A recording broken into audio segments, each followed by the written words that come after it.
Büyük jırşımız İlham Şakirov'da gelip basa. Bu iki isimli jırmın hem tağıt ellerinde arasında bizge görünmey turgan sirli jitler beyli gibi. Ana Elfiye özüne nişik iske ala gıda. Biz birge gastrollerden yürgen yıllarda İlham'a aşık olmadan kadın kız kaldı iken Tatar dünyasında. Yaş kızlardan alıp oğlu yaştaki tüteyler varsa da İlham'a aşık olgandır. Men yine nişek İlham'a aşık olmuşa kalayım diye. İlham bizden yine aşık şekilde tuyulaydı. Elle mirahına şulay tuyulgan kıskası aramız bir serleydi. Halk arasında İlham ile Elfiye birbirisi yanındayken, ilerişe şeklerken diyen sözlerle yürü başladı. Şundan da İlham, Elfiye, eyde ilerişe bizlikte eydip koydu. Elle uylar etti, elle trenden uylap yitip tırmadı. Men o sözlerle uyunga bargan buldum. Yarı yeri ilerişmegen bizlik könüştük sanıram. İki teke başı bir kazanda sıyamadı.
Kayşa şolay uyga alan da öz-özüne sırav gerek.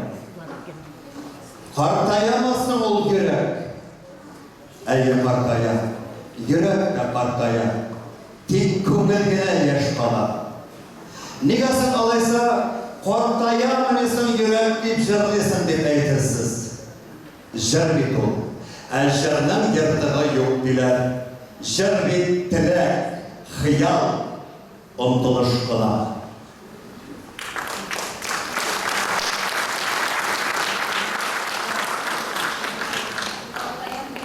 Hortaya mı ıslar yürek? Hortaya, hortaya.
Adını tamaşaçılar, hatta men bugün repetisiya yasadık, provat yasadık. Men ko'z yoshlarımdan çıladım. Ko'z yoshlarımdan. Men bir uzak yıllar boyu Elfiya bilan ishladim. 20 yoshlik yigit uchinchidan so'ng onam qo'lina kelibdagi 15 yil bizan bilan bir guruhda ishlagandan so'ng ondan bütün hukumat konsertlarında, bütün edebiyat sanat günlerinde, filarmoniya uyushtirgan konsertlardan birga ishladik. İlham Shakirov o'zi Elfiya Zalova turida mana bunday yozadi. Elfiya Zalova'nın Tatar milleti karşında yüzü ak, ko'ngli pak. Elfiya tug'ishi bilan mum, ул милләт кызы, ул Тукай кызы. Әлфия кебекләр дөньяга сирәк килә. Килгәннәренең кадерен белик, хезмәтләренә тиешле бәяне вакытында бирергә сыгармыйк.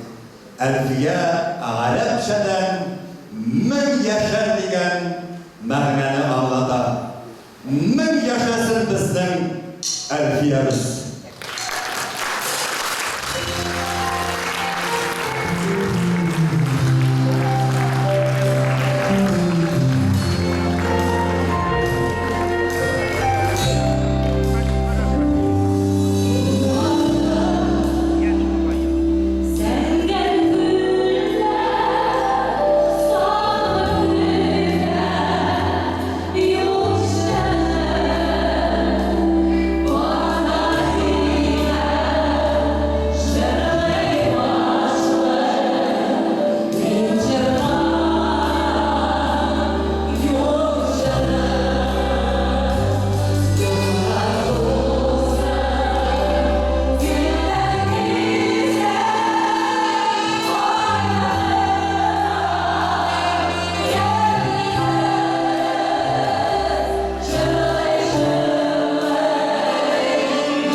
Россиянın hem Tataristan'ın halk artisti, Tataristan'ın Abdullah Tokay ismindeki devlet bulagi laureatı, Kazan Devlet Medeniyet hem oturun dostlar, Sanat hem Medeniyet İnstitutu'nun profesörü Venera Ganiyeva.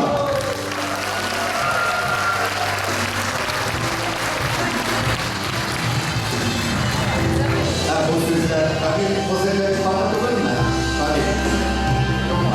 Hadi dostlar, bu sözler senaryoda yazılmalı. Senaryoda yazılmasa da edip gidemedi. Venera Ganiyeva, Moskvada mana şu proyektni o'tkazib bir ko'p kishi qo'ydi. Venera Ganiyeva kelajakda Alfiya Rizalova